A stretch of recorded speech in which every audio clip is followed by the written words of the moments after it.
Welcome to Robot Unicorn. We are so glad that you are here. As always, let's start the show with a question from Scott.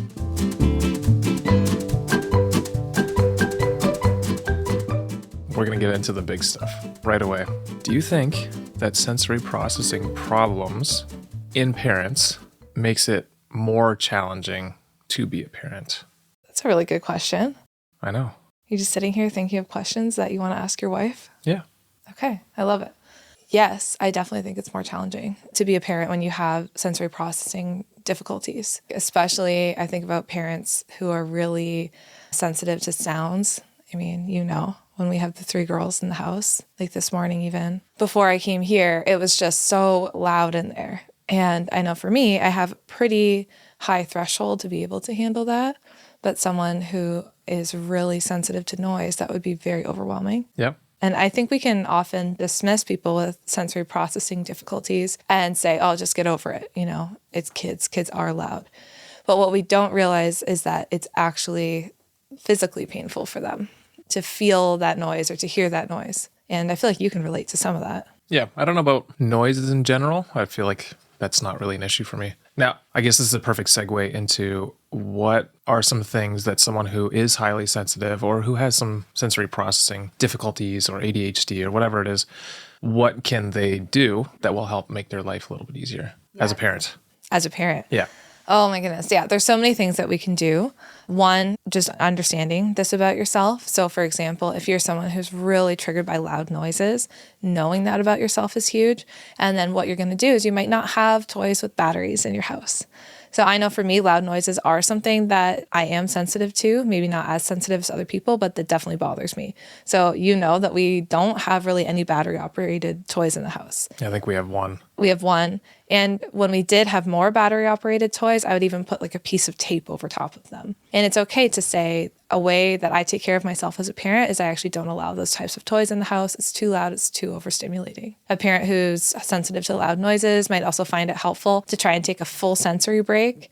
I used to advise to my clients just once an hour at least, go to the bathroom, turn off all the lights, have no sounds going on, and just sit there for a couple minutes just to allow your body to have that break. But how realistic is that actually, though? Like, as a parent, we have 3 kids. Yeah. They're a little bit older now. We can feel relatively fine with the fact that, hey, I'm leaving after an hour. I'm going to the bathroom, spending a minute in there, whatever it is, for a sensory break. But is that even realistic for a parent who has a newborn or a toddler that's destroying their house, ripping all the books off every shelf, trying to climb the shelves? Yeah, you can't always go to the bathroom alone, unfortunately. Sometimes what I would suggest to parents is if you can put your child in a safe place, if you really need that break, because sometimes it is safer for us as a parent to say, I'm going to put my child in the crib, even though they might be a little bit upset about that, for a couple minutes while I go to the bathroom and just have a quick break so that I can recenter myself and be present and not yelling at my kids when I enter back in. Sometimes that's safer than staying with your kid, but losing your cool and not being able to handle it.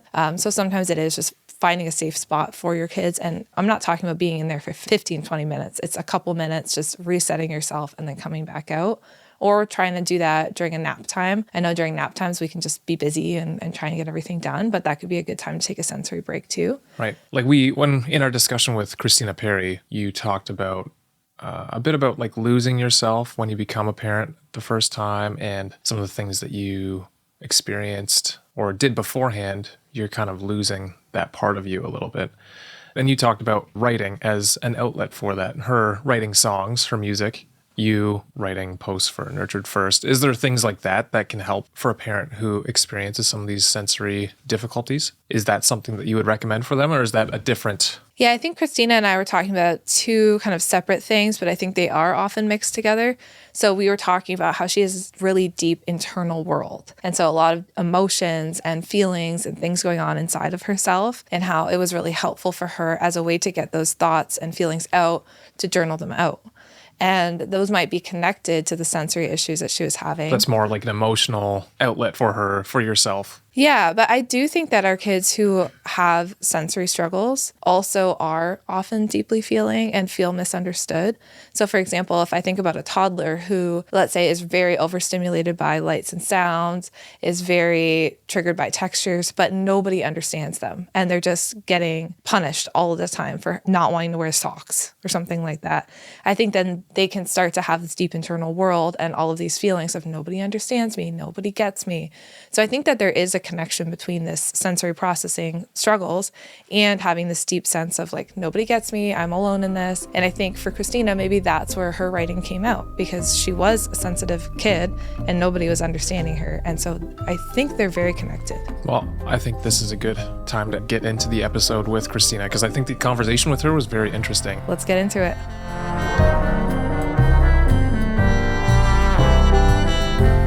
The first thing I wanted to ask you about is I saw your puzzle last night. How long did it take you to finish? Oh my God, I'm getting so good at them, and I do them so fast now that's why I was like sort of joking, like, is there some competition I can sign up for? Because everyone makes fun of me, like my husband and my friends when they come over. I'm like, it's how I wind down at the end of the day. Like, even if I only have 10 minutes to do the puzzle, like if it took me forever to get Carmela to sleep or something, like I'll still give myself that time. Because I mean, truthfully, I think I might have a little undiagnosed sensory stuff, because I'm from the generation of like, one, only boys had ADHD, and two, it was just like nobody really noticed. But like, I need to calm my central nervous system, I feel like, all the time. So like I have a weighted blanket, I like doing Legos, I like doing puzzles. To me, those are little signs. And so like, even if it's only 5 minutes, it'll still calm me down at the end of the day. So I actually paced myself because I could finish a puzzle in one sitting. So like that took me maybe 3 days, but I purposefully stopped so that I can enjoy it longer. Does that make sense? Yeah, totally. So it's actually something you enjoy, not just something you're powering through and doing at night. Yes, I just love it. Honestly, I went through a period, maybe like 3 months, where I didn't do any, and I really missed it. And I was like, I'm bringing it back. And now, so I always have one like on our kitchen counter, and I'm just like, when I need to focus or when I need to chill out, like I just start putting this puzzle together. Yeah, I loved seeing the puzzle. And I'm really interested in what you're saying about the ADHD and the sensory processing. Honestly, my husband, Scott, who's sitting right here, him and I were literally talking about that last night. We were saying how so many of us, maybe we have ADHD or we had it as kids that wasn't diagnosed. And now that we're parents, those things are so much more difficult to cope with because parenting is so busy and the kids are so loud and there's so many things going on. Do you think that you had ADHD and had these tendencies even as a kid and maybe it wasn't recognized then? 100%. I can even remember thinking about how clothes felt on me when I was little. And I thought that everybody felt that way. Almost like one of my earliest memories is like not liking the way something I had on felt. And well, this is like a great segue into like your whole thing. I feel like we are so aware now of our children and want so much to support them and how they came. We're not like trying to make them all the same. We're not trying to like make them look good or be good or like this model of what kids should be, which I feel like I grew up in the 90s. And so that's just like what it was. If like I wasn't acting like a good kid, my mom would tell me that, like it's so different. I mean, I absolutely love my parents. My dad's actually staying with me right now. He flew in last night. He's 80. I'm like the youngest of 6. So he's like on the older side. And I adore my parents because now I kind of parent them too. And like, I just did a lot of work to love them just as they are. And like having children was such a healing thing for me to sort of just see how hard it is, but also to see exactly what I wanted to do different. And I really do notice all my things. And then I notice them in Carmela and Pixie. And then I always try to say what I wish I heard, which is so funny because that's like, one of our talking points today, but it's like, that's me every day. Like every single day, I have a miniature me. Carmela is 5, going on, I say 15, and she goes 35. I'm like, sure, whatever you want. She's so emotionally present and so good at communicating her feelings and emotions, but she's such an empath and such a sensitive, spicy one. There's a mom on Instagram I follow that talks about her spicy teenagers, and I feel like that's potentially going to be me. Yeah. So Carmela, gosh, I have to be so intentional with the way I say things to her. And I try very much to say exactly what I wish I heard when I was little, because she says things that I said. Like, I clearly remember saying to my mom, like, "Mom, do you think about thinking and then think about the thought that you're thinking?" Like, I went on this, like, whole thing, and Yeah. my mom was like, "No," and, like, shut it down. So Carmela did, like, almost the exact same thing to me, like, 2 months ago. She's like, "Mom, do you think about, like, why we're here, like, and, like, our Yeah. brains, like, we just, like, think things, and, like, I'm thinking, but you can't hear what I'm thinking, but it's my." Yeah, she went on this whole thing, and I was Yeah. like, "Yes, I do." I was like, "Absolutely.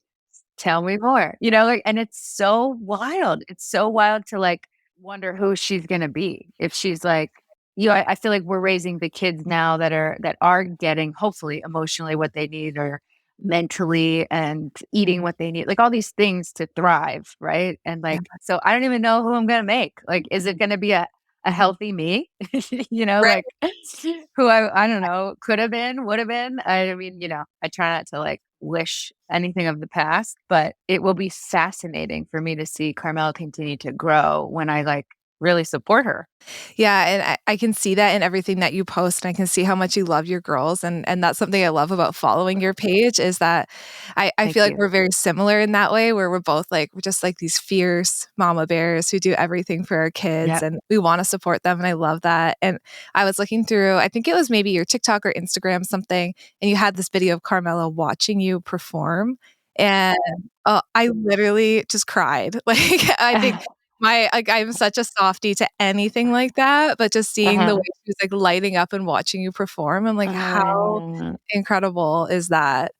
Uh, Yeah. Well, it was so special also because, I mean, I've been in my family building years for the past 6 years. Carmel will be 6 in January. And I, like, stepped back from performing so that I could build my family. And I've done just random things here and there. But with the pandemic, it, like, was even harder to just, like, casually perform. So she, like, really didn't see me put on a show until last summer, like a full show. And so at that point, she already knows all the words to my songs. She's, like, the cutest little cheerleader for me. She'll actually, like, play a game where she'll say, "Okay, tell me someone to imitate," because she loves, like, acting. I don't know if I'm making a little actor, a singer, a doctor. I have no idea what she's gonna be, but maybe all of it. She said she wants to be a doctor, ballerina, singer. I was like, "Cool."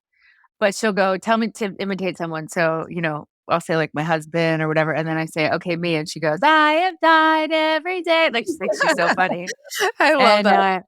yeah, yeah. So she's, like, just becoming aware of, like, what I do, but definitely was so cute that day. It was a show in New York City, I'll never forget, because she was sitting up in the balcony, and, like, I kept talking to her during the show. And after the show, when it was over, I was so curious to see what she would be like, because, she only knows me as mom. She definitely doesn't think I'm cool. You know what I mean? She doesn't think, like, my Totally. job is cool. I think we're cool. I'm Yeah. just like, yeah. And so she, like, comes in my dressing room and immediately has to pee. Of course, she's like, "Where's the bathroom?" And I'm just like, "What'd you think?" Like, I'm, like, waiting for her, like, review, and she's, Yeah. like, sitting on the potty, right? If you picture just, like, in a mom moment, I'm, like, sitting right in front of her, like, holding her dress up, and it's, like, hitting her, and she goes, "Are you real? Are you really Oh my mom?" And I was like, "Oh my god." I just, like, melted. So, oh my she thought word. it was super Cried. cool. She really did.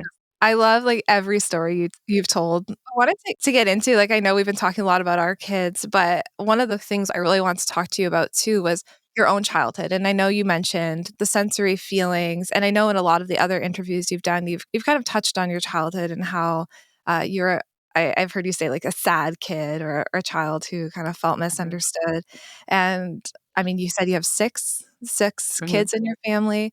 Yeah, I wonder if you mhm. can touch a little bit more on that, and I know you were raised in Pennsylvania, which is actually pretty close to where we are right now. I've been to Pennsylvania lots of times. Yeah, what was it like to be one of 6 and to be a child who kind of felt misunderstood? Sure. Oh my gosh, I could talk about this all day, so you'll have to stop me. I'm ready to listen. Thank you. It's funny, I've actually been in therapy for, like, 27 years, which to me doesn't I can't even wrap my head around it. I started going when I was 8. So, like, that should give you, like, an idea of, like, well, 1, how emo I am, but 2, I've been working through this stuff, like, really intentionally, like, my whole life. So, let's see, I was born in Philadelphia, and yes, I'm the youngest of 6, but my dad had a previous marriage before my mom, so 4 of the children are older than my brother and I. So like 10 years older and more. And then it's just me and my brother that grew up in the house with my mom. He married my mom 1978. They've been married 45 years, I think. So anyway, I did have siblings, but like they didn't grow up in our house. So it did sort of feel like it was just me and my brother, even though I knew my other siblings. We would see them just like, but not every single day. We grew up in like a really cultural Italian house. And my brother was like, he didn't embrace that part of him. And then I think as a small child, I was like, oh, maybe I'm like, I don't fit in here or something, like, so I also don't want to say that anything happened to make me feel this way. I also think I arrived on the planet with this personality. I'm a big fan of the Enneagram. So I'm a 4 and I feel like the forest 4 of all time. And that gave me a lot of comfort as I got older that like, I just showed up. I arrived like this with feeling like I had a missing piece or felt misunderstood. And my brother is the exact opposite. Like he's just like felt like a whole person, always had a passion, always knew what he wanted, always was articulate, like all this stuff. And I was just, since it was just me and him in the house, I would just compare myself to him, I think. And I, would feel like I just had to work harder to fit in.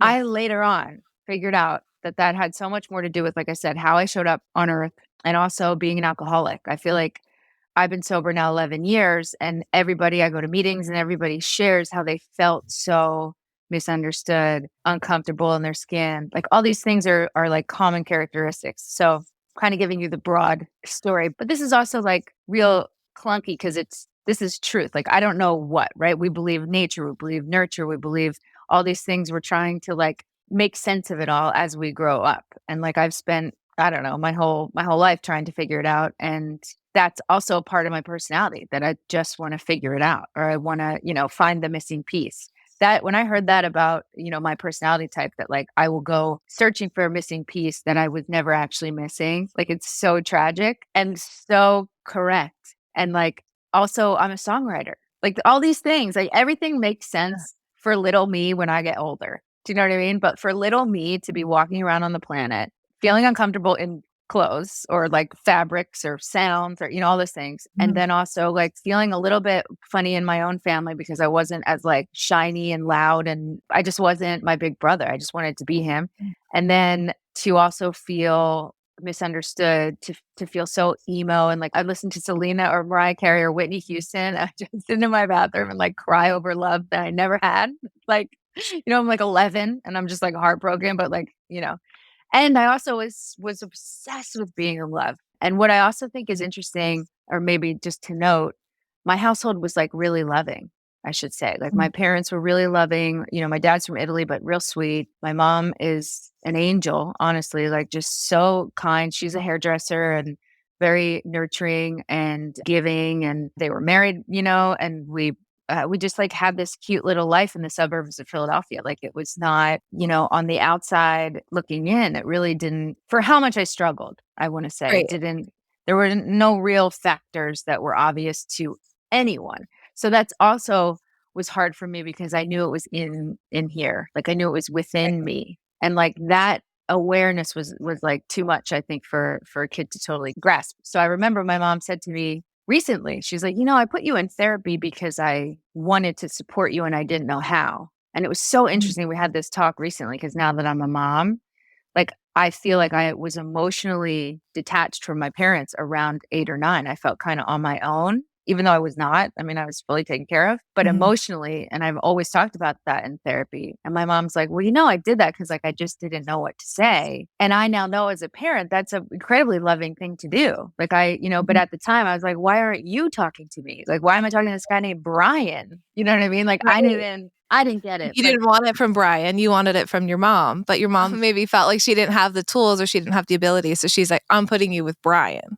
And now, like, I don't have any ill feelings towards that because I also know how hard parenting is. But even so, like, when I first had Carmela 6 years ago, or when I was pregnant, even I remember thinking about my mom and like my parents. And I actually can't believe how little they knew back then for how much we know now. Right. It feels like it was not slow. Like it wasn't like an even growth. It feels like they didn't have any of these tools. And then now we have all these tools, So like my mom, whose mom didn't even hug her one time, like that was like the generation of people who like don't talk about anything. And, they're like the boomers or whatever.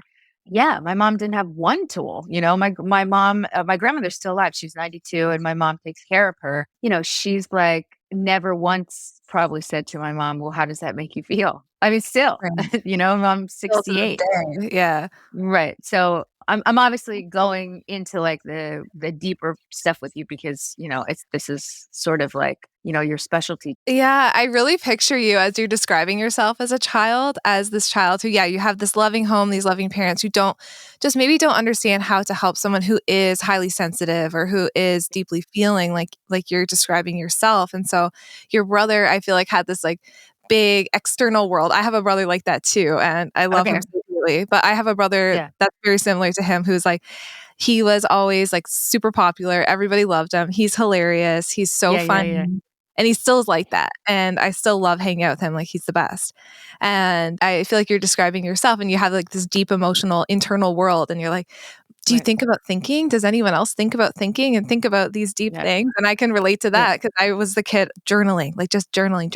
Yeah. Oh my God. Me too. And I thought I liked writing songs, but I'm a terrible singer, so that never worked out for me. So now, now I just write Instagram posts that make people cry, and that's I channel that energy.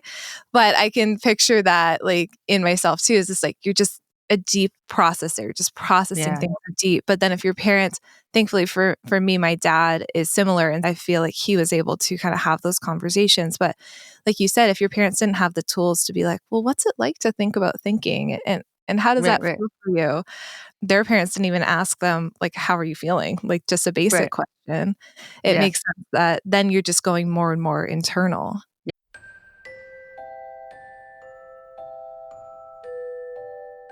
Attention, sleep deprived parents. Do you feel like a zombie during the day because your little one keeps you up at night? Well, I've got some news for you. You're not alone. I've been there too, struggling to keep my eyes open and my sanity intact. But here's the thing, I refuse to let my kids cry it out alone. Call me a softie, but I believe in being a cycle-breaking dad. That's why I'm excited to tell you about Jess's helpful approach to sleep. Imagine this, a world where bedtime is less of a battle and you wake up feeling a bit more refreshed and ready to tackle the day. Sounds pretty good, right? Well, it's possible. In the Solving Bedtime Battles course, Jess shares the tools and strategies that have helped thousands of parents improve their child's bedtime routine. We've got practical tips and strategies that aim to not only help your child develop better sleep habits, but also strengthen your bond with them. Whether you've got a toddler, preschooler, or big kid, this course has got you covered. From tackling night wakings to dealing with procrastination and even navigating sibling room sharing, we've thought of it all. So if you're ready to work towards improving your child's bedtime routine and your family's sleep, check out the Solving Bedtime Battles course now. And here's the best part. You can get it for 10% off using the code ROBOTUNICORN. Check out the show notes and start your journey to better sleep habits today. Your future self just might thank you. Yeah. So I'm just picturing you're 8, you're having like these deep thoughts, maybe you're journaling them out. When did you start thinking to yourself, oh, maybe I could turn this into a song and start singing it and maybe someone would want to listen? Oh my gosh. Well, all those things happened at different points. So I want to say I probably started journaling around 8 because my therapist probably told me to do that. And I filled endless books. I remember when my parents were moving, like they were like, "What do we do with these like 45 journals?" And I was like, "Save them, don't Yeah. throw them out." But anyway, I truthfully didn't. Well, I didn't write a song till I was 15. So I want to say like there's like some pretty standout years for me, and like Mhm. one was 8 for sure, and then one was 15, and maybe not the ones in between so much that stand out as far as just like day-to-day stuff. But at 15, I remember falling in love with my Okay. first real boyfriend. And I mean, he was my boyfriend for like 6 years. I mean, I wrote Jar of Hearts about him, so he's the guy. Yeah, yeah. I actually call him Jar, like me and my band, we all just call him Jar. But I have so a quick story. I have a quick story about Jar of Hearts. I want to hear your story too. But I was so Shannon is a psychotherapist who works for Nurtured First. And so I was telling her, I'm like, I'm interviewing Christina Perri. And she's like, Oh my goodness, you have to show her. So when she was in grade 9, Jar of Hearts came out. So she had this boy that she loved but didn't notice her and didn't know who she was. And apparently all the girls, she was just telling me this literally an hour ago. She's like, all the girls in my class loved this guy. Like we all wanted to date him, but he didn't know that we all loved him and anything. Anyway, so they had to do an art project and they were supposed to like write a meaningful quote. Anyway, she brought it. She still has it. So you can see it here. And in calligraphy, she wrote out all the lyrics to your song. And oh my God, she's my spirit animal. That was me in the 9th grade. yeah, no, that's what I'm thinking as you're saying it. And she says, she's like, I saved nothing from high school. Of course, she has no idea that eventually I'm going to have this conversation with you. I saved nothing from high school but this poster because I was so proud of it. And anyway. Oh my God. Well, I love that. I love that. So, well, that was like around teen, right? I was 14, maybe freshman Right year around and the same age. 15, sophomore year. Yeah. So exactly. That's how that was me too. And so I think I started writing maybe poetry. Like I was the girl in high school. I was listening to the Beatles. had braids in my hair. I went to Catholic school and I would wear like a tie-dye t-shirt under my school uniform. So like just the collar was, like Yeah. tie-dye. I would wear Birkenstocks, even though they weren't like the approved shoe. And then I would have like a corduroy school bag. Like I was very much a little hippie. That's sort of like, that was my vibe. Yeah. And it was the Beatles. And, I do often say at 13, I remember I discovered the Beatles. My aunt, who was super cool, everyone has a cool aunt. And she gave me a Beatles album. And I remember going, well, first of all, I fell in love with it. It was Revolver and it was a CD. And I remember going to the local music store called Pat's Music, like in my town. And I was like, do you have any more of these Beatles? And he was like, oh my God. And like, Yeah. he actually, it's a funny story. He took the Revolver from me and he said, you can't start with this. I said, well, I already did. And he was like, okay, well, forget that. And he took it and he gave me with the Beatles. And he said, you're going to start here. And every week come back, I'll give you the next Beatles album.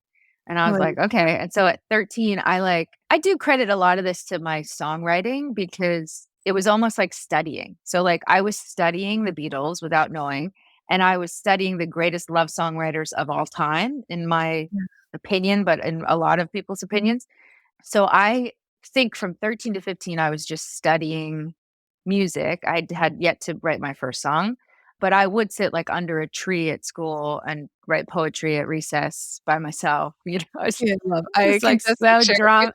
a t-shirt on. Yeah. I was so dramatic. I still am, but I was like back then even worse. And I would like smoke cigarettes in the bathroom and not get caught. Anyway, it's so bad.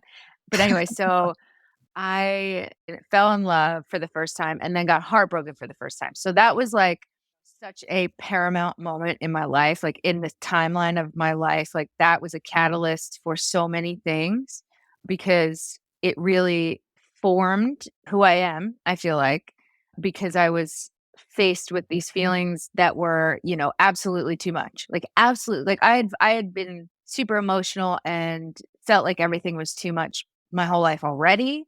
And then when I fell in love and then he cheated on me and I was heartbroken for the first time, I didn't know what to do.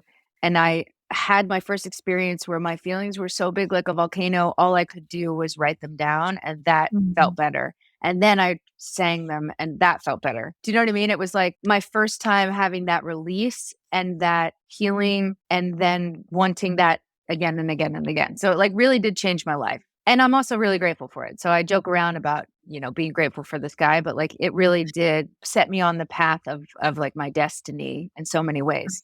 And I'm grateful for it. So I wrote because I was just so overwhelmed and I started to write and sing and I taught myself how to play guitar so that I could write this song and all these songs. I mean, I started writing songs every day instead of poems. So I learned like 3 chords on the guitar so that I could do that. And then my brother was a signed musician at this point. He was 17. He got a record deal. He was touring the world in the rock and roll band. And everyone thought like he taught me how to play guitar because he's like the best guitar player I know. And the truth is he didn't. I like learned on a video of watching like all these Oh, performers. okay. And when he came home, I remember he would stop home, every so often. And I'd say, oh, look what I could do. And then he'd be like, cool, here's a new chord. And he'd show me like a B minor. And then I'd like blow my mind and I'd write a song with the B minor. Like it was so innocent and like pure, you know, it wasn't like I didn't Yeah. take lessons. I was not very good. I just was Yeah. good enough to write. And it was a tool for me. It was a Right. healing tool. It was probably the most healing thing I did at that point in my whole life. Like I shouldn't even say, I mean, healing is a good word, but comforting. Do you know what I Yeah. mean? Like I didn't like overeat as a child, you know, and I didn't drink or do drugs at 15. You know what I mean? I like wrote songs and it really, really helped me. I found my thing. And I have said this because I've spoken so many times, whether it's on stage or at schools or whatever, or even in my sober community, I speak often about being addicted to sadness. And so many people relate to that, even though I'm being a little bit dramatic, but not really, because I think I was comforted by that. Because people always say when Yeah. you that if that's all you know, then that's the thing that comforts you. And finding joy then is hard. You can have it, but you don't hold on to it because it's easier to feel sad, or because it's more familiar. Whatever our like Yeah. baseline feeling was, right, is like my familiar. So sad to me was like, you know, crying in the bathroom listening to Mariah Carey. That was probably a version of comforting, right? And so this was my first tool for that sadness. And so I tell people all the time, like young people, or, you know, if I'm talking to someone about, and now probably my girls, I'm going to encourage them to find their things, like find your thing, whether it's basketball or crocheting or painting or music or writing, or, you know what I mean? It doesn't, whatever it Yeah. is, you know? I picture it like you, like we were talking about you as like this deep feeling child who had all these emotions, and then you figure out, okay, well, I can write poems. That kind of helps. Oh, okay, Yeah. I can actually turn that into a song. And then actually singing, it's like this release. You're like, okay, these are all the thoughts, thinking that you're trying to explain to your mom. These are all the thoughts that are in my head that like no one is understanding. And then you're singing, and people are like resonating with it. And that must feel Yeah. Right. so Well, validating too. totally. But I will say what's maybe a little bit unique for my story is like I didn't perform. I would write these songs and show absolutely no one. And then I would like show my mom. And then I had a best friend named Megan McCandless in high school. I showed her because we loved like Michelle Branch and Jason Mraz and Ashley Simpson and, you know, like those albums I remember. And, you know, so I was like writing these really emo ballads. And what's funny is like a lot of people, especially in high school, like play guitar at a party, you know, and they're like, you know, playing all these songs everyone knows or whatever. I was the opposite, right? I was singing these like songs called Tragedy, you know? I was like, so again, it's With my gut fully my wrenching, character. Yeah, yeah. yeah, yeah. But like no Yeah. one's enjoying this at a party. Yeah. I'm not gonna pull it out and be like, listen to my heartbreak, you know? And so I didn't share it as a performance piece. It was more so almost like a diary. You know what I mean? It was the same thing like a diary. So then I remember slowly I would, you know, some friends would ask me to play something or whatever. And then I remember in high school, I played a show at the all boys school because I went to an all girls school. And then there was like a talent night at the all boys school. And all my best friends that went there were from my grade school or whatever. And they made me play. And I played like 4 songs. And I ran in the bathroom after and cried my eyes out. I cried my eyes out. I still remember my mom and my aunt and everyone coming after me. Like, and if I tell you that I still do that, like, I don't know if you believe me, but like, there's something that happens from exposing your vulnerability for me that was exactly the same that day when I was 16 and still at like 26. I don't know what it is, if it's the fact that I'm being so honest. I don't know if it's the fact that I have that missing piece and I don't think I'm good enough. I don't know if it's ADHD or like some sensory issue and I don't like the feeling of people clapping, right? Like I think now sometimes like that could be really overstimulating and I don't know. That this is something I have yet to totally figure out. I'll tell you, Yeah, you you know, I've still been have to working on it explore for this like one. 10 years, but I just find it interesting that I reacted the same way that first time as I still do when I perform, where I don't like the way I feel when I get off stage and I have to come back in my body and then I can enjoy whoever came to the show or like maybe a great performance or whatever people are saying about it. But like the second it's over, I feel like most people would feel like fulfilled or like, you know, an extrovert would feel energized, whereas I'm such an Yeah. introvert that I'm depleted of everything I have. You just give it everything you have. You have to like I really, guess. yeah. Yes. So when that happened to me when I was 16, I hated it. So I was like, oh, well, I'm not going to be a performer. Like that's obvious. That was awful. Like I'll never do that Oh, again. And yeah. what's so wild is from 16 to 23, when I became a professional musician, I probably played 5 shows in that time. I hated it. Oh, I was wow. like, no, no, no. I think I'm a songwriter and I'm going to give my songs to another person. Because once I realized that that was a job, because I mean, I'm moving kind of forward here. From 15 to Yeah. 23, all I did was write songs, right? So that was like the thing. But you asked, your question was like, when did you play a song? And then no people wanted to hear it or whatever. And the truth Yeah. is, I didn't. And I didn't Okay. show people. And I didn't enjoy that part of it. And so I thought that I would give my songs away. And I was like, that's a job. I found out you could be a songwriter for someone else. And so I moved to Los Angeles on my 21st birthday. My Okay. brother was here.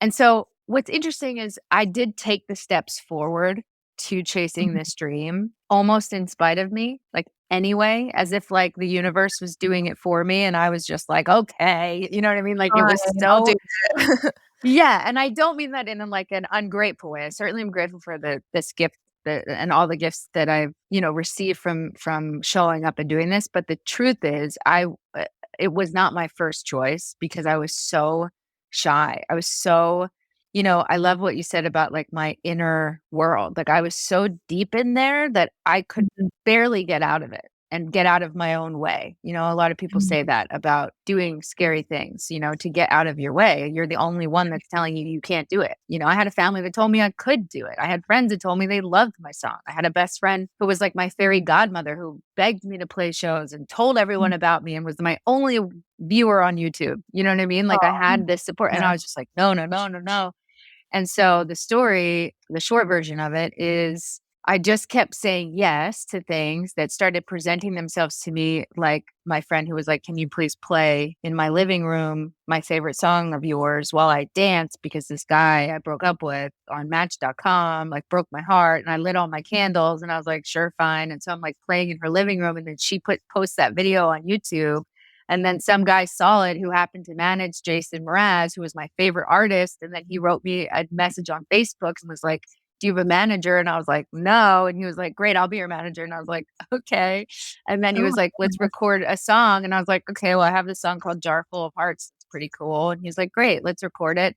And so I changed it from guitar to piano. We called it Jar of Hearts. I recorded the version that everybody hears now. That was just the demo. I never redid it. And I'd never recorded my voice like that before. I never harmonized 5 times with myself. Like it was the coolest thing. And I thought I was going to give it to someone else. Like I thought this demo was what that manager was going to then go and give to like Kelly Clarkson, not me. And then so I emailed my best friend the demo of Jar of Hearts, the one who was my only follower and listener and friend and or fan, I should say. Yeah, And you're one follower. she emailed it. I said, don't show this to anyone. And she emailed it to her friend that she grew That's up with, who happened to be the yeah. choreographer on the show So I Think You Can Dance. And then Stacey Tukey played my version of Jar of Hearts on the TV show So You Think You Could Dance at 8 p.m. on June 30th, 2010. I was a waitress. This was not what was supposed to happen. Yeah. And it went number 1.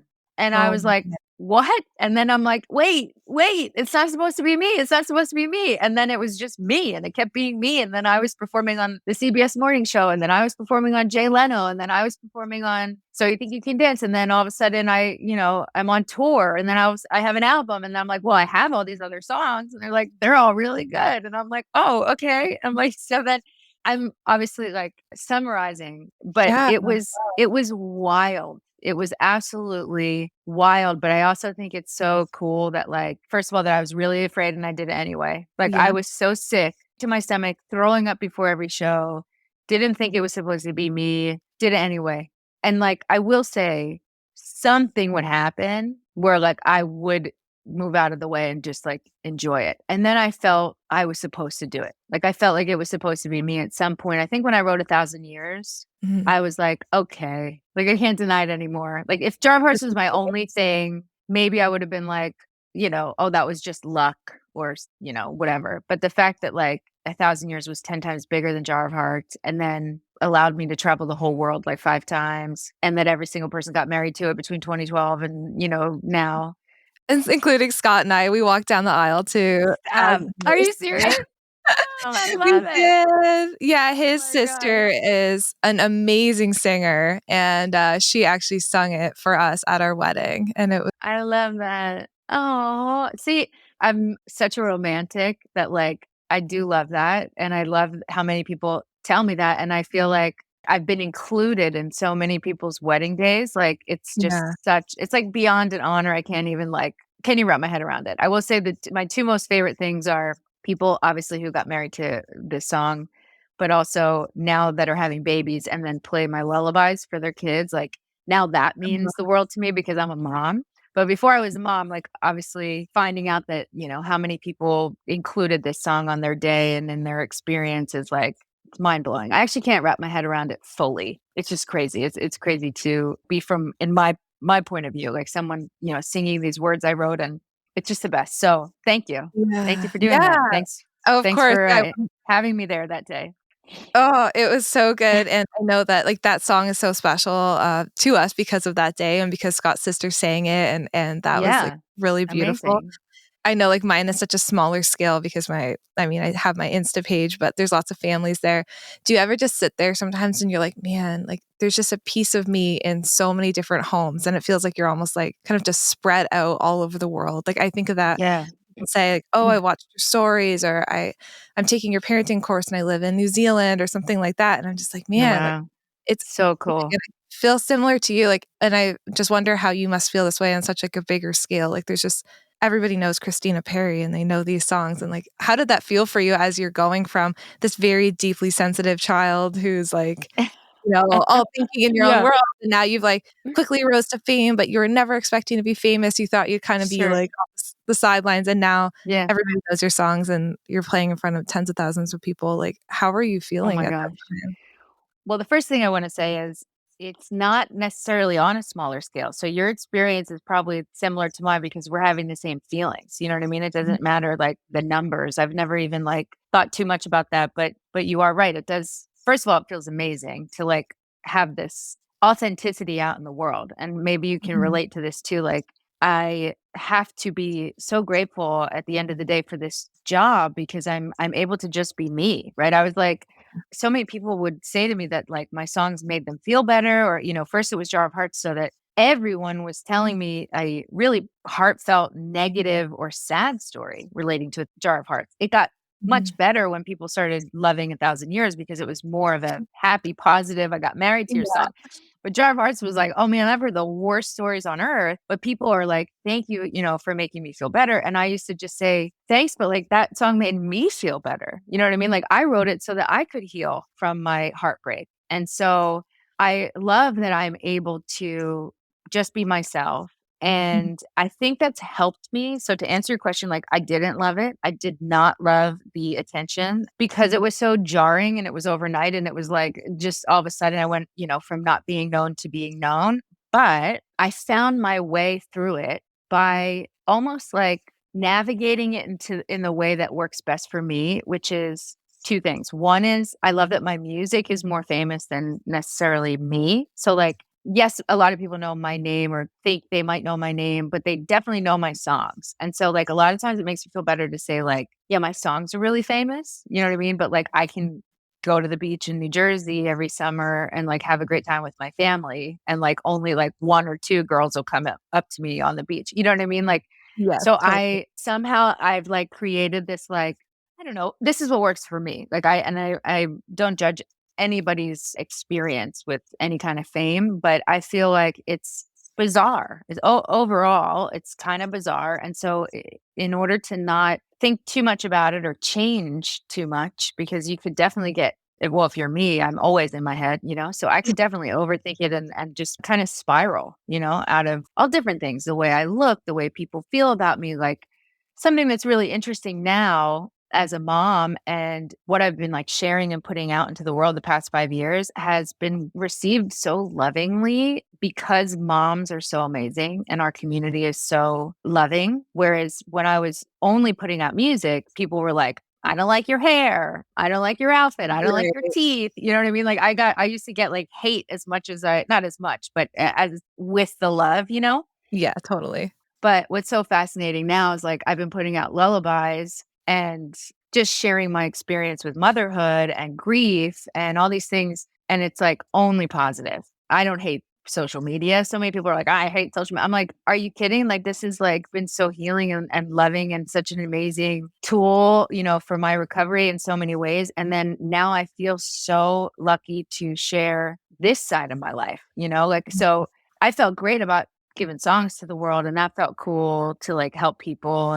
But I feel like the past 5 years has been like much more fulfilling to me, if I'm being really honest. You know what I mean? Because I'm a mom, so it means more to me when a mom tells me she plays my songs so her child can sleep, because Yeah. I've been a sleep deprived mom. You know what I mean? Like, I've had a child who won't sleep. Or, when someone is in the hospital and they, only want to watch my videos, like the animations that I did for all the lullabies, someone's Mhm. getting their tonsils out and my son will only watch your videos and he was so comforted by them. Like, whatever the story Yeah. is. And the truth is, like, I feel safer, if I think about it. So I felt vulnerable when I was touring the world, playing shows, and sharing about my heartbreak and relationships and all that stuff, Mhm. like, which again, I kind of couldn't have done it any other way. That's just sort of who I am. Like I said, like, nothing's off the table. Like, I'm very open. I've always Yeah. been an oversharer. I'm super interested in conversations of the heart, just going like straight to it.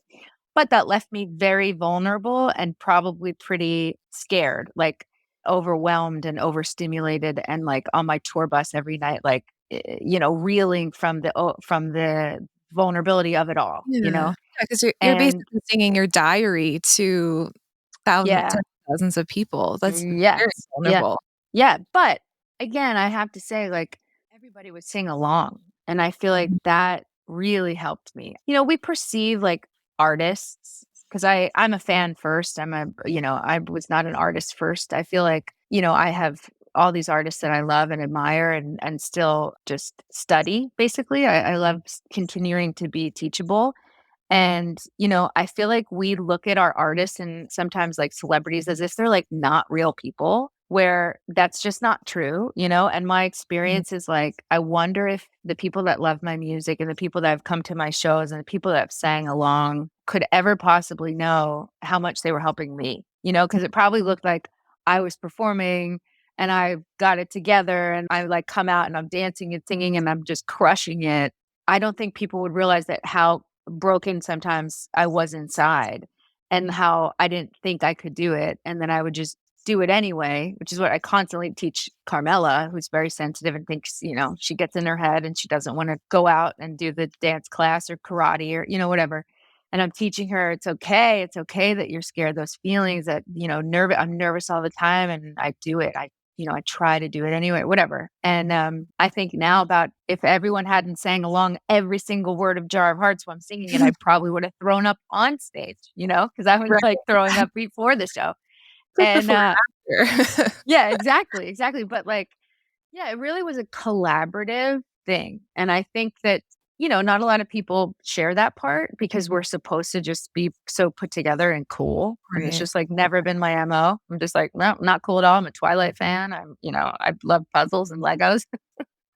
So like I don't try to be cool, but I like think that the most fulfillment I've ever had from this job has been connecting, like full connection with someone who says like me too with my mom group, me too with grieving moms, or with just postpartum depression, or heartbreak, or all the things that I'm not afraid to talk about or sing about now. Mhm. It's like the heavy stuff. And it's so fascinating because that was me at 8. Like, I just didn't know how to handle it or carry it or process it, or didn't have any of the tools to like navigate it, But now that I'm like older and I've spent so much time trying to like understand myself and the world around me, I'm like, all right, let's go. Like, if I can write about things people are trying to figure out how they're feeling, and, like, I love it now. I think my very long answer is like, I didn't love it. I found a way to love it and found my little place in this world and in this industry that's pretty scary and can be really awful. I have found such a little nook that is so loving and so sweet, and I love it now. Yeah. I feel like you found such a nice place and you have these amazing moms, like every mom I know, like plays your lullabies to their kids, right? Like I you love have, that. Yeah. and we're just so connected together because we're all moms and we can share these collective experiences. So whether you're Christina Perri and people, look at you and as this famous singer, but like you're a mom and you've experienced sleep deprivation, you've experienced postpartum depression, like you've gone through grief. I was literally sitting here like in this chair last night. We were kind of prepping for the podcast and my daughter was sitting on my lap and she was saying to me, she was like, "Mommy, what's the podcast about? Like, what's the point of the podcast?" I was telling her, because again, they don't really know what we do. She sees a Sure. microphone, right? She's like, Yeah. what do you do? What's a podcast? So I was telling her how every night before bed, she'll ask me to tell her a story of when I was a kid. And I was telling her, I was like, you know how you always ask me to tell you stories of when I was a kid and how sometimes those stories that I tell you are similar to things that you're going through. I said, like, remember how I told you when I was a kid and that there was a kid in my class who wasn't very nice to me and how that made me feel and how you had a kid in your class who wasn't being nice to you and that made you feel sad. And remember how when I told you that story, it just made you feel a little bit safer because you felt like mommy had gone through the same thing. And I said to her, I'm like, that's exactly what I want with the podcast. I said, mommy's going to talk to lots of different people. And the point is that we're going to all share our stories. And when we hear other people's stories, then sometimes it makes us feel a little bit better in the same way. No, that's such a good answer. And I feel like that's so much of what your music is. And like your most recent album too, like Ever Gone, bawled my eyes out. Like I lost two of my grandmothers in the last couple of years. And when I listened to that song, like it's a different story, it's a different experience, but it's both loss and like we can understand those things. And I think it brings us together. And that's probably why you found this community now, because moms, we can relate to each other all on this level. Totally. Yeah. And I also feel like nothing kind of levels you out or like challenges you more than being a mom. And if that's what we have in common, then like my love for every mother, like it's so overwhelming sometimes to think like, even if it's a stranger on the street, but they're holding a child, like I'm going to go out of my way to help them. Like we are part of this club that is like, I don't know, ancient, but it connects us so deeply. And like, I don't know what else is like that other than motherhood. It's just like such an incredible, like it's the tribe we all never had. We all actually have it. You know what I mean? Like I just feel lucky, first of all, to be a mom. Like I definitely, especially just the past couple years, like I know how hard it is sometimes even to get there. And so I wish, the people that want to be moms, that they all get to be. But like, I have changed so much on the inside. Like what you said about your daughter being your biggest critic. Like it's so funny now. Like I only care what Carmela thinks too. It helps me in every area of my life now to see it a different way. It has changed my perspective of myself mostly, right? So like I don't care if I'm wearing the coolest outfit. I care if I'm doing a good job talking to Carm. You know what I mean? I care if I'm saying the right thing to her. I care if I'm supporting Pixie and with her, she had like a little OT thing and I was taking her, like, I care so much about them that like, it just feels so much bigger than like anything I ever did, And yes, I've got a cool job and like, I'm so grateful for that too. But I also feel like if no one was listening, I'd still do it. Like, I feel like I'd still write those songs and I'd still like put them in my journal or, I still do journal, by the way, but I feel that it's just such a cool part of me. But like the bigger part is mom. It just feels like that's the one that I like wear with the most pride. Like I'm so proud to be a mom, but it's how we feel like when we make it through the newborn phase, and we're like, oh my God, in the first birthday, like we did it, like Pixie's You're almost almost there one. with Pixie, Yeah, yeah. And but I remember Carmela's first birthday, like, oh my God, like it's like traumatic but wonderful, but it's every emotion on earth. And like, and it's so nice to like, you don't even have to say it to other moms, right? We just get it. But I just love that, like, also that podcast, like what you are doing in your page. I was trying to think today how I even found you. It had to have been someone posted something of yours or maybe even my explore page, but like, I followed mostly moms now. So I'm sure someone reposted something you did. And then I just like randomly, you know what I mean? Like, I don't remember exactly. I remember that there was one day, and this was like years ago. I think we've been following each other for quite a while. I just like happened to show up that Christina Perri's viewing my stories, and I remember being like, Oh my God. "Christina Perri looking at my story."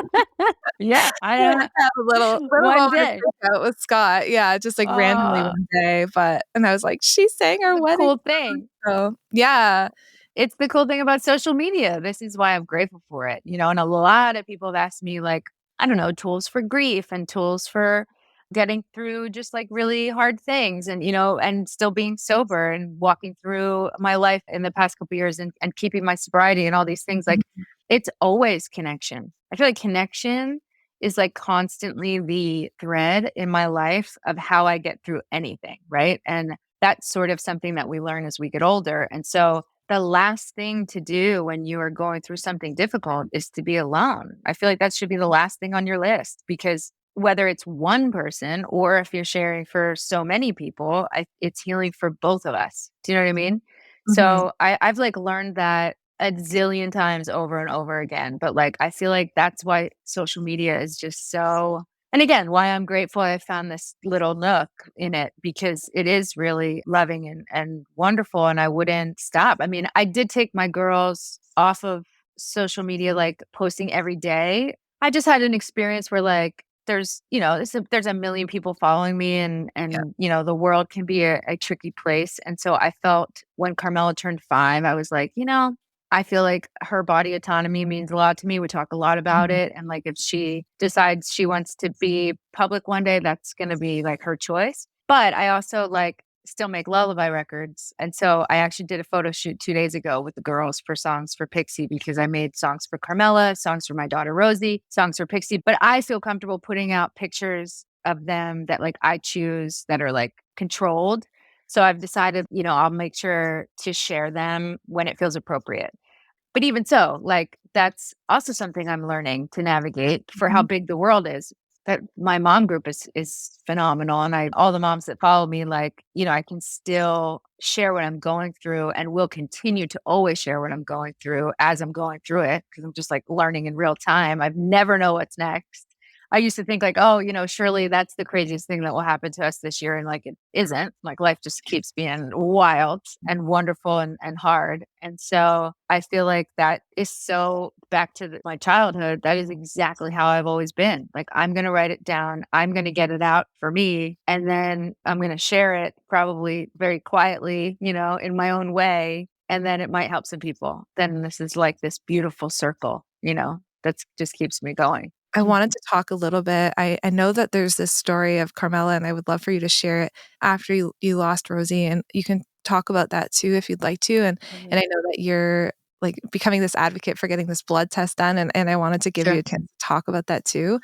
It's just really important. So yeah, I wanted to give you a chance to talk about that as well. Okay. So, well, here's what I'll say. And thank you for this platform too, because I'm sure the listeners here hopefully either are already moms, or if they want to continue being moms, or are first time trying moms, or even just mothers, grandmothers, or friends that know women that want to be moms. Everyone is sort of included in people that should know this information. So I had a stillborn daughter named Rosie at 34 and a half weeks.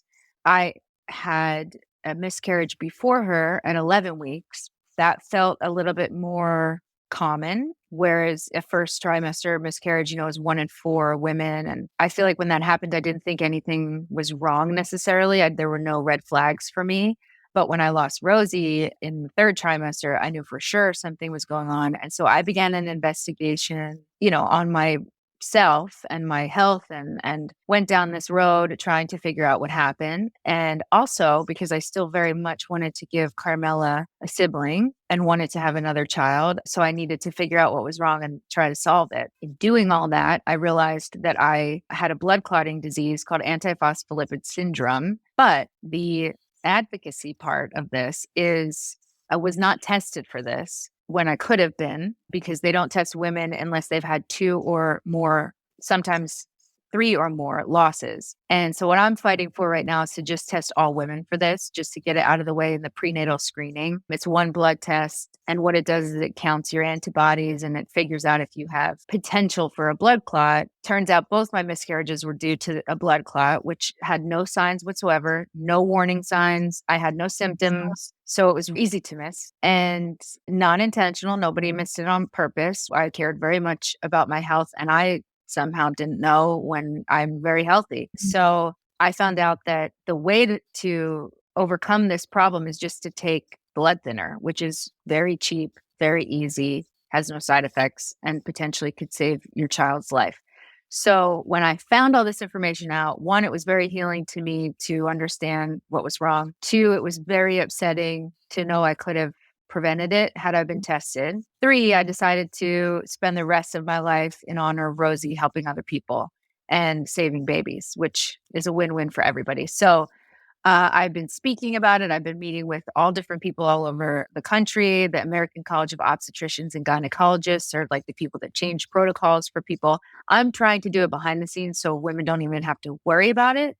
But the truth is, it's taking forever. So I started sharing about it. So I like was on Good Morning America. I've spoken in People Magazine. Like I'm trying to spread the word because moms are the best people to do that. Like there is no better community in the whole wide world.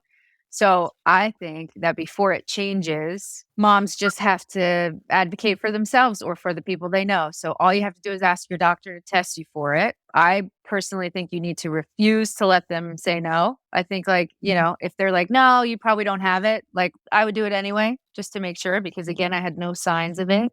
But I will say if you've had multiple miscarriages or, even just one, I would take the test for sure to see if you can prevent having another loss. So overall, it's a very sad story to have lost my daughter, Rosie, but I do believe this was her purpose. I do believe that by changing this, we can save so many people and families, and they don't have to go through the pain that my family went through, because it really did affect me forever, my husband, and Carmela. Carmela did therapy for a whole year. Paul and I did therapy for a year, solo, together, as a family. I mean, this affects so many, whereas someone could just say, oh yeah, if you have a couple losses, but each of those losses can be so traumatic that I just wish people didn't have to have any. Yeah, I feel like that's so easily dismissed. Oh, if you've had a few losses, then get it checked out. It's like, well, it's not just a few losses. It's Yeah, you're no, I'm trying to put a story to it. Yeah. And like Mhm, the emotional part I bring when I walk in the room and talk to these people about it. So I'm doing the best I can to get this going so it becomes mhm, just a non-issue.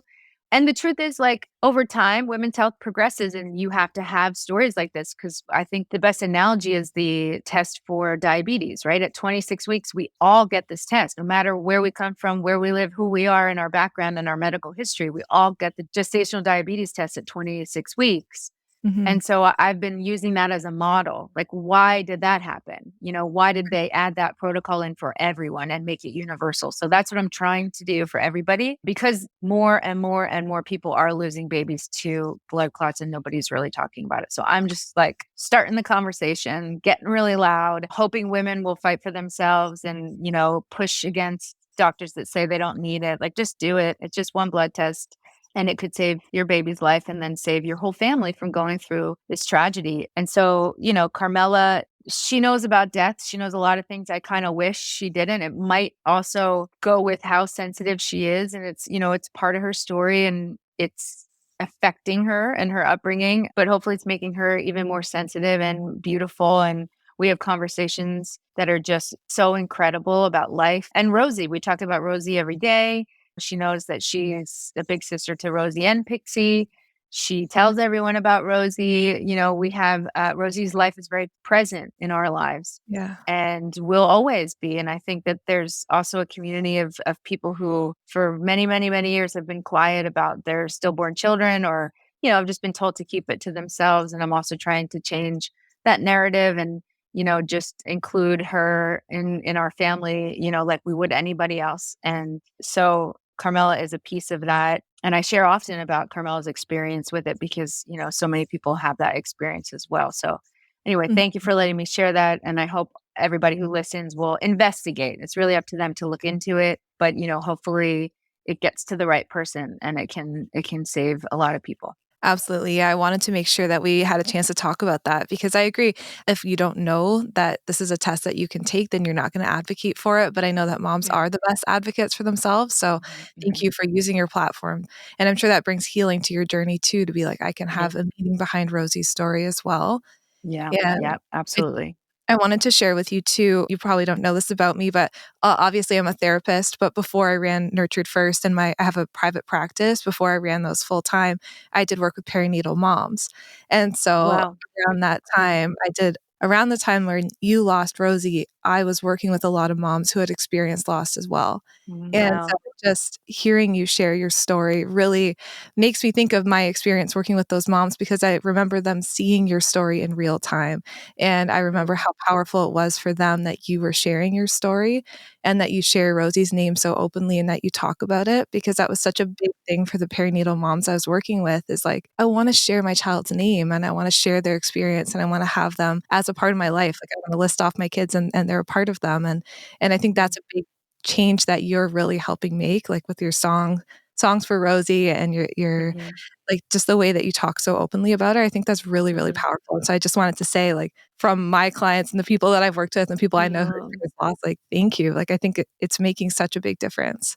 thank you. I mean, like I said earlier, that's truthfully now the most fulfilling thing to me is like just helping any mom in any way. And like obviously singing to them is an honor, but I also think that this feels important and I feel a sense of purpose. I feel a sense of like a new purpose, and Rosie did give that to me. And so I feel like I remember one day I was like walking on the treadmill and I'm like crying and I'm just like, why all this, and then just remember having this little voice in my head that was like, because you can do this. Like you're strong enough for this. Like, and so I do feel like I'm supposed to be this voice. And, maybe the openness, the sensitivity, and the introspectiveness and all this stuff was a gift so that I can speak about it, and like what you're doing is a gift, to people all over who are struggling with their kids and what to do and say. And like, if it's coming so naturally out of you, it is a gift. And I think that I'm trying to do the same thing in my own little way. And so thank you for saying that, because that really does mean the most to me for sure. Yeah, I wanted you to know that, like, because I see it on my side with the parents that I work with who really that just means so much to them, and especially, yeah, the way that you name her and just have her as part of your family and you show that, that means a lot, so, yeah. Thank Oh, you. there's Thank you. there's so many good things that we talked about today, and, like, I feel like we could probably sit down for, like, 12 hours and just talk and talk, For so sure. For sure. Yeah. we need to do this again. But, yeah, I wanted to wrap up because I'm mindful of your time, and I know you have little Pixie napping. Thank you. Yeah, I'm sure she's up now, actually. Yeah, I saw that you have a new album coming out, and I'm assuming sure. it's coming for Pixie's first birthday, but I don't actually know. Is that Sure, sure. that Well, yeah. we haven't announced it yet, but Oh, I you know haven't announced everyone it. well, not technically, but I've given hints all year. So, Okay. yes, I'm definitely keeping up with my tradition for songs for Carmela, songs for Rosie, songs for Pixie, but then I have a surprise project that's coming out right after that I've been working on too. So, I can't say because I haven't announced it anywhere, but I'm looking forward to it and I'm really really excited about it. And then I also just put out a anniversary Love Strong. So Love Strong came out on vinyl for the first time. Atlantic Records is doing like this anniversary 75th year celebration, and they picked all these albums to put out as vinyls, and they picked Love Strong. So that's just come out too. And then I have a couple really fun things for next year too. So I kind of like feel like I'm wrapping up a little bit on my mom only day-to-day stuff Mhm. and like slowly peppering in some work stuff. So I feel like I'm going to maybe next year do a bunch of shows and, whatever feels comfortable, right, and authentic. But I think it'll be really fun to bring the girls and have that new chapter of my life with them and see what that's Mhm. like. But to continue to do what I do, with the girls watching and learning from me and how to be, I think it's important to show them how to be working, awesome, chase your dreams, brave, right? If I want them to be all those things and hope that for them, I just Yeah. have to show them this is what I've learned, And so it means a lot to me to teach them that. Yeah, I think I can totally understand that too. Like, my baby is 17 months now too, so I feel like I'm also like, that's the podcast, right? I'm Yeah, exiting this yeah, season of just, like, full-blown motherhood diapers every single day, and now I'm also entering this stage of, like, okay, I feel like I can maybe do the podcast I've been dreaming of for 6 years, like, maybe it's yeah, time to yeah, do yeah, that, yeah. and having the Cool. girls watch you is so powerful, so I'm excited to see all the amazing things that you have coming up. I'm excited Thank to hear you. that you're touring again. I hope that I can come see you. I just absolutely love this conversation. Thank you so much for coming on today. This has been great. Well, thank you. Thank you so much for asking me. And I hope if I play a show, you'll come and I can give you a big hug. Oh, I know. I wish you were in person. I feel like we need a hug after Yeah, this yeah. Yeah, conversation too. great, great. We'll find each other for sure.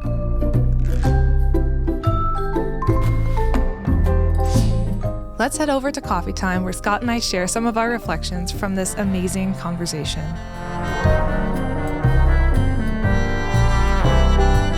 I actually don't know this about you, but Christina was talking about how it was really hard for her to be a deeply feeling person in a world that didn't really understand feeling things really deeply, and how that made her kind of go internal. And I was wondering, for you, did you feel like you kind of also had this deep internal world? Were you aware of your emotions and what you were feeling as a kid, or was it more, it just came out in your behavior? I think it was both, honestly. I think, so when I was younger, like in grade school, the primary grades, I acted out a lot. So it came out in my behavior. I was sent to the principal's office often. I was kicked out of class like multiple times a week. I was put in detention at least every week, sometimes for weeks at a time. I got into fights with other boys at school. I wouldn't say I acted very great to my peers or to the teachers. I had a very clear sense of judgment or justice. So if I felt another kid in class was getting unjustly punished for something, I would stand up for that kid, and then I would usually get punished as well. So that's often why I ended up in detention, was because I was standing up for other kids. Because you had this strong sense of justice, which is a really common thing for kids who are very sensitive. I think because you're so in tune with others' emotions, you're like, wait, this person's being wronged. That's not okay. And then you feel like you have to stand up for them. Yeah. I remember one kid who like jumped in a puddle and got a detention because they jumped in a puddle right before we had to go in from recess. Okay. And I told the teacher that was stupid. And then I jumped in the puddle right in front of her and splashed her. Yeah. So then I got, of course, a detention as well. I can picture that. I feel like our daughter would do the exact same thing. Something that you were saying, I think should just be made note of. So you're coming from this home where you're not having the love that you need as a child. You're having a really difficult time at home. You go to school and now you're having challenging behavior at school. You're getting into fights. You're maybe not being kind to your peers. And the response to you as a child who's struggling at home, doesn't have a loving relationship, has actually never learned how to communicate in effective ways, is let's take away things like recess. Let's keep them in at school. Let's send them to the principal's office. Let's send them home, back home to your family. And I think that that's still a really common response to the kids that we see who are struggling at school. Yeah. And let me be clear, none of that worked. It did not stop that behavior. If anything, I had an even more strong sense of justice. So it's actually these people in authority trying to use their power to keep you in. It actually made you not respect them and not want to trust them. Yeah, and I would say the only teacher that I had a different experience with in grade school, like primary school specifically, was my grade 7 teacher, Mr. Laverty. He seemed to truly care about all the students, including me. And would, if I ever had issues in his class, like he would take me out and sit next to me and be like, okay, what's going on, Scott? Like, you can't act like that in class. So, like, what's going on? How can we resolve this together? And I would say he, like, very rarely was I punished for things in his class. It was more, come on, let's go have a discussion. I'm going to sit, I'm going to talk to you eye to eye and have a discussion with you. And I honestly think that he had a major impact on my life going forward from then. So I was like, oh, maybe some people actually do care, do have some interest in one of the children's lives. They do things logically. I don't know, they have your best interest at heart. And there's actually research to back that up too, that children who are going through trauma or who are going through really difficult circumstances, if they have even one relationship where they feel cared for and they feel safe and they feel seen, they are more likely to have better outcomes later on in life. And so that relationship ideally can come from our parents and our trusted caregivers. But for you, if it even came from one teacher, like that could really change the way that you see things for the rest of your life. I think it's really important for teachers or aunts and uncles or other people in our lives to know that you can make a difference in a child's life, even if you just have a small role. Tell me now then, because now you're a full-grown adult, obviously, and you don't act in that way. You're a very loving father and you're calm.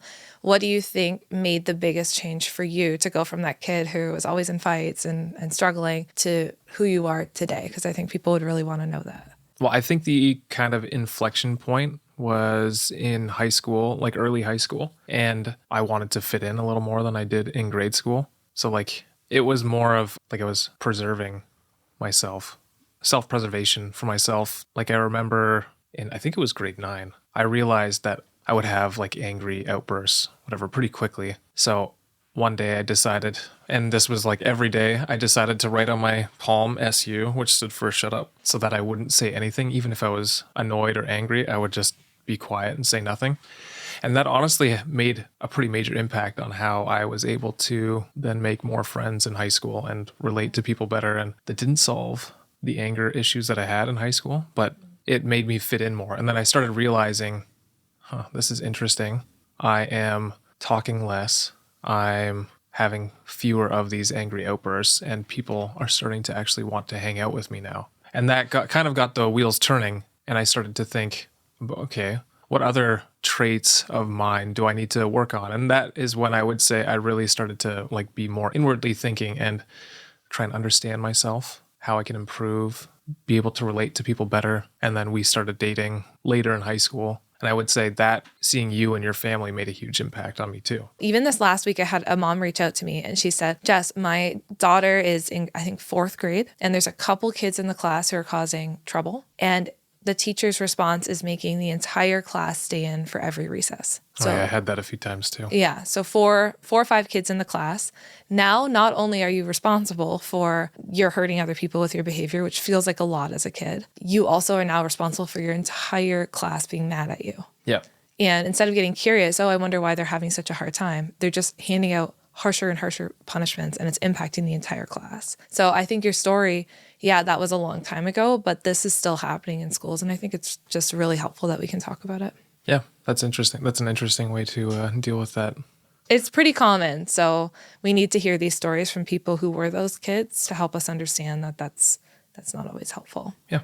Great. Well, I loved this episode with Christina. I felt like we were old friends and her and I could have talked forever. Yeah, she seemed very sweet.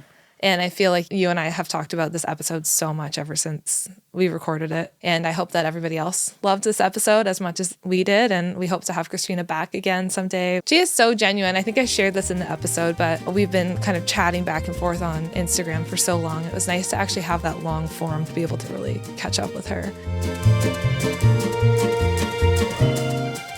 Hey friends, thank you so much for listening to today's episode. We are glad that you are here. If you enjoyed today's episode and found it interesting, we'd really appreciate it if you'd leave a rating and a review. Scott and I actually sit down together and read them all. A 5-star rating helps us share our podcast and get these important messages out there. Thank you so much for listening, and we can't wait to talk to you again next time.